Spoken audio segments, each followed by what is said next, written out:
আসসালামু আলাইকুম। আজকে আমরা বীজগণিতের আরেকটা সুন্দর কনসেপ্টের একটা ম্যাথ নিয়ে আলোচনা করব। আমাদের ম্যাথটা এখানে বলছে যে p² - 9 = 4√5 হলে প্রমাণ করো যে p এর ভ্যালু কত? √5 + √2, তাই না? এটা আমার কি প্রমাণ করতে বলছে।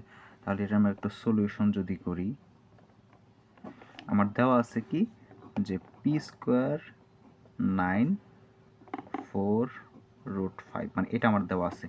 তাহলে আমরা কাজ করি যে p², এই 9টাকে এই পাশে নিয়ে যাই, 9 + 4√5।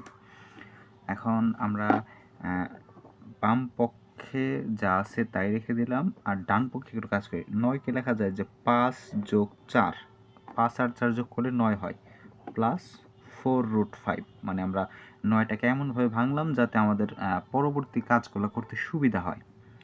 তাহলে বলতে পারি যে p² কত?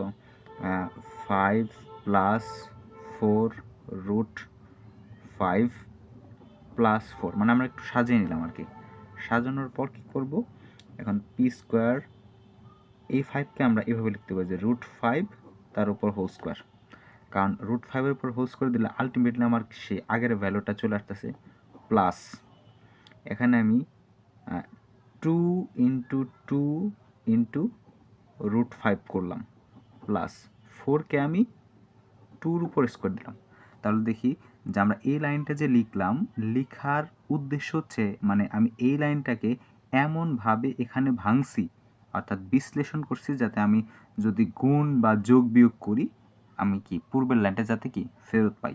তাহলে আমরা একটু হিসাব করে দেখি যে পূর্বের লাইনকে আমরা ফেরত পাচ্ছি কিনা। তাহলে √5কে বর্গ করলে 5 আসে, 2 দুগুণে 4, মানে কি 4√5, এটাও ঠিক আছে। আর 4 মানে 2কে বর্গ করলে কি আসে? 4 আসে। তার মানে দেখা যায় যে আমরা যে এই লাইনটা যে ভাঙছি বা বিশ্লেষণ করছি, সেই বিশ্লেষণটাকে আমাদের কি ঠিক আছে।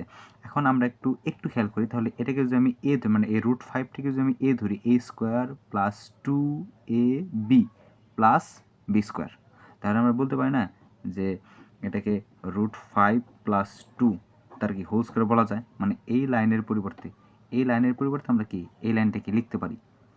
এখন আমি উভয় পক্ষে যদি বর্গ বাদ, মানে এই পক্ষ থেকে ওই স্কোয়ারটাকে উঠিয়ে দেবো, এই পক্ষ থেকে কি স্কোয়ারটাকে উঠিয়ে দেবো, তাহলে গিয়ে সে p = √5 + 2। দেখে আমাদের প্রশ্নে কিন্তু সেটাই কি বলেছিল যে প্রমাণ করো যে p = কি √5 + 2। তাহলে প্রমাণিত।